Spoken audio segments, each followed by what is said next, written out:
تم پرندوں سے دل بہلایا کرو، سپاہ گری اس انسان کے لیے ایک خطرناک کھیل ہے جو عورت اور شراب کا دل دادا ہو۔ یہ تاریخی الفاظ سلطان صلاح الدین نے اپنے چچا زاد بھائی خلیفہ الصالح کے ایک امیر سیف الدین کو لکھے تھے۔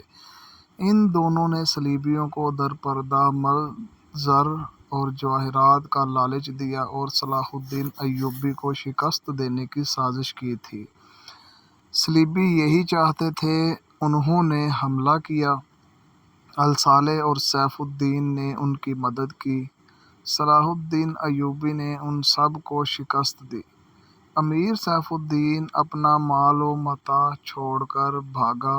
اس کی ذاتی خیمہ گاہ سے رنگ برنگے پرندے، حسین و جوان رقاصائیں اور گانے والیاں، ساز اور سازدہ شراب کے مٹکے برآمد ہوئے۔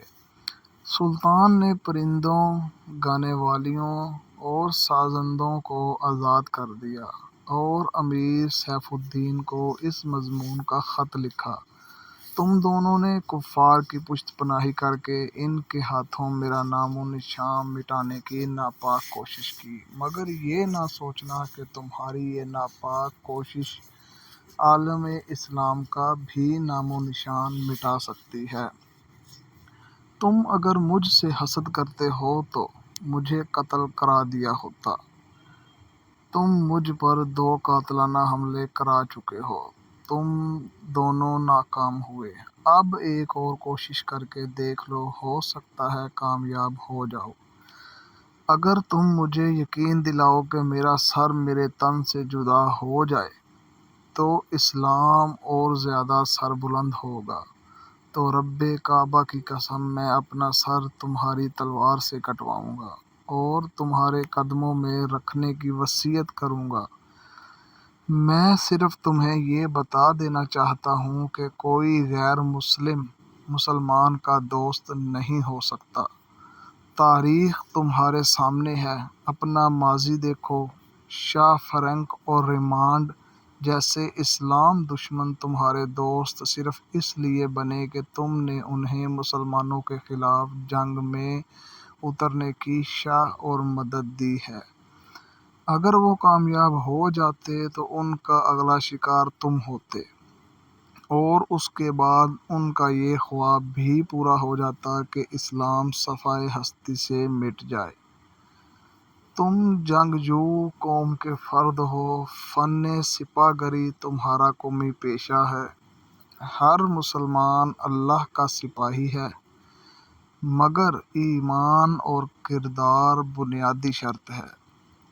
تم پرندوں سے دل بہلایا کرو، سپاہ گری اس انسان کے لیے ایک خطرناک کھیل ہے جو عورت اور شراب کا دل دادا ہو۔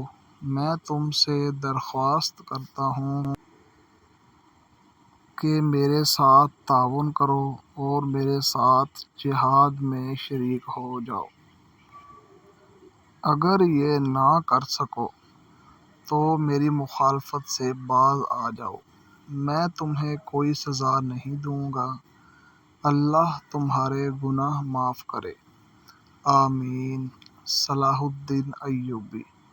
ایک یورپی مورخ لین پول لکھتا ہے: صلاح الدین کے ہاتھوں جو مال غنیمت لگا اس کا کوئی حساب نہیں تھا۔ جنگی قیدی بھی بے اندازہ تھے۔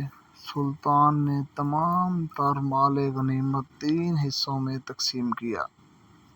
ایک حصہ جنگی قیدیوں میں تقسیم کر کے ان کو رہا کر دیا، دوسرا حصہ اپنے سپاہیوں اور غرباء میں تقسیم کیا، اور تیسرا حصہ مدرسہ نظام الملک کو دے دیا۔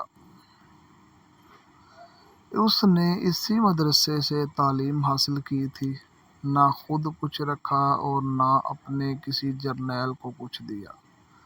اس کا نتیجہ یہ ہوا کہ جنگی قیدی، جن میں بہت سے مسلمان تھے اور باقی غیر مسلم، رہا ہو کر سلطان کے کیمپ میں جمع ہو گئے۔ اور سلطان کی اطاعت قبول کر کے اپنی خدمات فوج کے لیے پیش کر دی۔ ایوبی کی کشادہ ظفری اور عظمت دور دور تک مشہور ہو گئی۔